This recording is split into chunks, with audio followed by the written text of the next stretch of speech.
Salam, xoş gördük hər birinizi, hörmətli müəllimlər. Bugün bizim metodika təlimimiz var və bugünkü metodika təlimimizdə biz sual-cavab edəcəyik səriştələri. Bilirsiniz ki, səriştələr təhsil qanunlarına daxildir. Təhsil alanlarda formalaşdırılan səriştələr mövzusu və hüquqi savadlıq kompetensiyasına daxil olan mövzulardan biridir. Biz bugün müəllimlərlə fəaliyyətlə bağlı səriştələri sual-cavab edəcəyik. Sizlər də buyurub izləyə bilərsiniz. Əvvəlcədən hər birinizə təşəkkürlər.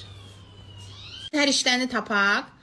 Bax, şagird məsələni tapşırığı qeyri-standart yolla həll edir. Hamı bir yoldan istifadə, eyni yoldan istifadə edir, standart. Bu isə standartdan kənara çıxır.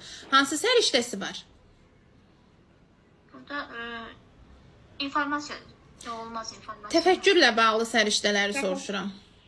Hə, təfəkkürlə bağlı. Burada tənqidi təfəkkür. Qeyri-standart, fərqli yanaşma nümayiş etdirir, qeyri-adi yanaşma, innovativ yanaşma. Bunlar hansındaydı? Hansı təfəkkürdə idi?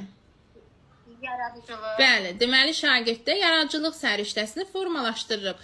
Bəs yaradıcılıq səriştəsi formalaşdırılırsa, yaradıcı təfəkkür formalaşdırılırsa, hansı pedaqoji tələb əməl etmiş oluruq? Şəxsiyyət yönümlülük. Şəxsiyyət yönümlülük yoxsa yaradıcı təfəkkür, tənqidi təfəkkürü inkişaf etdirməliyik, şagirdin təhsil tələbatını ödəməliyik. Bu hansı səriştədə tələbdə idi, pedaqoji tələbdə idi? Hə.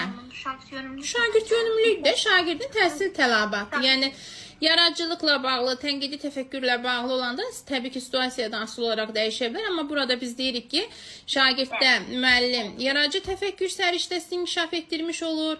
Eyni zamanda şagird yönümlülük pedaqoji tələbinə də əməl etmiş olur. Nəyə görə? Çünki şagirdin təhsil tələbatını ödəmiş olacaq. Yaxşımı? Daha sonra şagird fikrini sərbəst şəkildə izah edə bilir. Yəni fikrini düzgün çatdıra bilirsən.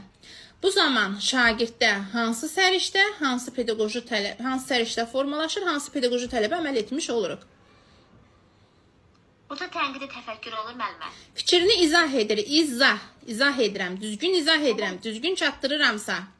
Müstəqil öyrənmə. Fikri izah etmək hansı səriştədə idi? Fikrini izah etmək. Tutaq ki, şagird bilir, amma izah edə bilmir. Yəni, fikrini çatdıra bilmir, danışmaq istəmir. Hansı səriştəsi olmayacaq? Tənqidi təfəkkür. Mən danışmaq istəmirəm. Yəni, nə etmək istəmirəm? Məlumu tapa bilmədim. Ünsiyyəti yoxdur da şagirdin. Danışmaq istəmirsən, fikrini izah edə bilmirsən. Və ünsiyyət səriştəsi yoxdursa... Ünsiyyət səriştəsi yoxdursa, hansı tələbi pozmuş olacaq? Ünsiyyəti yoxdursa, hansı pedaqoji tələbdir bu? Ünsiyyət yoxdur. İdraki ünsiyyət, psixomotor. Hansındaydı? İdraki ünsiyyət. Şəxsiyyət yönümlülük. Bəli, şəxsiyyət yönümlülük səriştəsinə, pedaqoji tələbinə əməl etmiş olacaq. Daha sonra bax, müəllim şagirdlərə tapşırıq verir və tapşırığı birgə işləməyə istiqamətləndirir. Şagirdləri debatlara cəlb edir, birgə işə, birgə əməkdaşlığa sövq edirsə, bu hansı səriştədir, hansı tələbdir? Bu əməkdaşlıqdır səriştə kimi. Pedaqoji tələblərdən də pedaqoji prosesin tamlığı olar müəllimə. Elə tamlıqdan tutmuşuq Şəlalə xanım. Deyirsən, xoşumuz gəlir pedaqoji tamlıqdan. Tamlıqdan başqa tələb yoxdur. Burada inkişaf etdirici kimi mən götürürəm, ona görə tərbiyə edici inkişaf. Niyə inkişaf etdirici kimi götürəndə hamısını elə tamlığa aid edirik?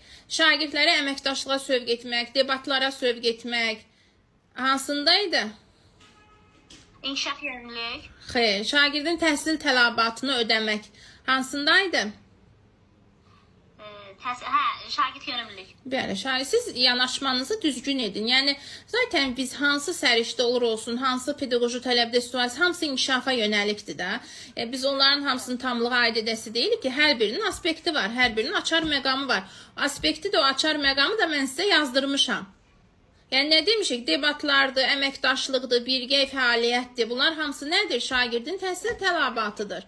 Ona görə də şagird yönümlülük pedaqoji tələbinə əməl etmiş olur və əməkdaşlıq səriştəsində formalaşdırmış olur. Yaxşımı? Bir dənə də sual verim, diqqətli olaq Şəlalə xanım. Misal üçün, şagirdlər sinifdəki elektron lövhə var. Elektron lövhədən istifadə zamanı diqqətli olurlar. Yəni ki, elektron lövhədən belə deyək, düzgün yerində istifadə edirlər. Yəni heç bir zərər yetirmədən, qənaətlə, oradakı resurslardan qənaətlə istifadə edirlərsə, hansı səriştədir bu, hansı tələbdir? Maliyyə savadlığıdır, qənaətlədirsə. Maliyyə savadlığı kimi, səriştə kimi maliyyə savadlığı, bir də pedaqoji tələb kimi inkişaf yönümlülük. Bax, maddi texniki baza var, resurslar varsa hansı pedaqoji tələb olur bu? Deməli, biz şagirdlər üçün elektron lövhədən, markerdən, lövhədən, yerində düzgün istifadəyə şərait yaradırıqsa, hansı pedaqoji tələbə əməl etmiş oluruq? Təhsildə bərabər imkanlar yaradılması. Ay Şəlalə xanım, bərabər imkanlar nə əlaqəsi? Burada hansı ayrı seçkilikdən söhbət getdi və yaxud bərabər imkan yaradılmasına söhbət getdi? İnfrastruktur var. İnfrastruktur, maddi texniki baza hansındaydı?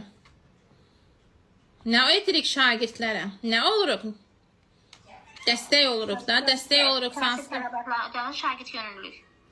Şagirdlərə dəstək oluruqsa, bu hansı pedaqoji tələbdir? Müəllimə, dəftərlər üçün ümidin yaradılması. Ümidin yaradılması. Bunu itirmişəm ona görə. Tamam.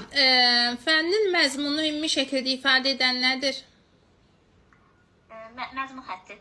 Ümumi şəkildə ifadə edən nədir? Ümumilik varsa nədir? Və deyirdik ki, əsasən dəyişməzdir. Hə, əsas standart. Bəli. Amma çalışın, bax, o pedaqoji tələblər vacibdir. Pedaqoji tələblərdə biz O mövzunu oxumamışdım, ona görə mən o qarışdırıram. Tamam, bir növ biz pedaqoji tələblərdə situasiya suallarının bünövrəsini qoyduq. Ona görə də bünövrəni elə möhkəm qoyaq ki, digər situasiya suallarda işləyəndə bizə çətin olmasın. O mövzunu bir daha təkrar etmək lazımdır.